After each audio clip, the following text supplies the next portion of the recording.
po ng isa sa pamangkin ni Mami Inday. Sino po ba?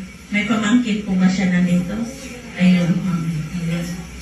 Si Inday nakasulat siya. Si number 1.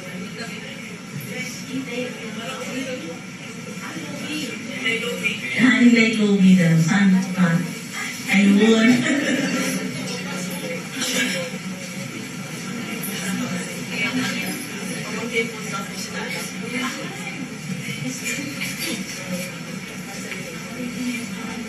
Hello po, good evening sa lahat. Ako po si Inday Luby. I'm the niece of Nina, at the same time her goddaughter. Kaya Nina po tawag ko sa kanya. We're from Cebu City actually. And it's been so long I haven't visited Manila since I got married. But because of my love for her, I came back to Manila. But in a very sad occasion. Actually, I made a kodigo po para hindi ako ma-ibos sa mga yeah. So, medyo Bisaya po ang accent ko kasi taga-Cebu kami. So, we come together now to celebrate the life of my beloved Ninang Inday Teresita. You may be wondering why she was named Teresita.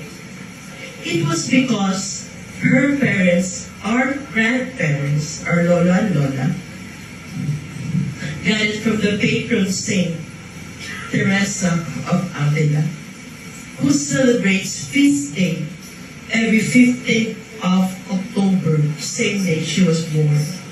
So sa nakaraan po, based sa nalaman ko, may almanak po silang tinatawag, almanake. Buo po yun, doon po sila naghanap ng mga pangalan. Saka doon po nalaman na, kaya Teresita, kasi when she was born, sinabi ko na nga po, this day yun is Saint Teresa of Avila. So, sorry po, medyo, sorry. Let me share you this Bible verse that perfectly describes Ninang Inday. A Proverbs 31 woman is respected and resourceful with a strong work ethic.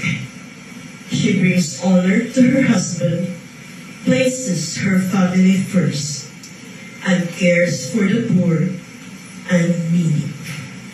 She is wise and doesn't live in fear. She is driven by her values. She is a woman with a heart for God. When Ninang was still alive, she inspires us in so many ways. She was our inspiration, our matriarch, and everyone in our family always looked up to her. We are proud of her, and we have so much respect for her. She's always a giver than a receiver.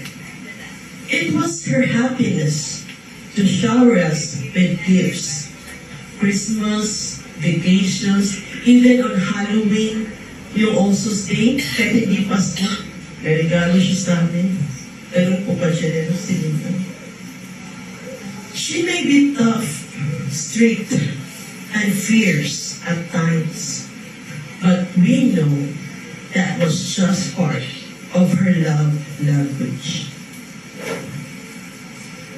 I had an experience when I was a kid when they were still living somewhere in Pasay. I want to share this to all of you. Alam niyo po yung mga bata, di ba? Pag kumakain, pag masarap ang ulam, pinupuno yung bibig. Alam po yun. Fried chicken po kasi ang ulam, tapos sarap na sarap ako. Tapos pinuno ko po yung bibig ko. Pinagalitan po ako ni Nina. Pinagsabihan niya, sabi niya, Inday, hindi naman naubos na pagkain po. Dahan-dahan ka lang. Dahan-dahan mo kung pulayin yung bubig ko, ang pangit tingnan. Hanggang ngayon po, with my age, I'm turning 40 this year, hindi ko po yung makalimutan na nadala ko po yun. Totoo naman, di ba? Yung table etiquette, manners of etiquette, anong tawag ko. Yun po, hindi ko makalimutan na sabihin na niya po sa akin. With the passing of Ninang, I have made so many realizations in life. our lives are not measured by how we live, but by how well we lived.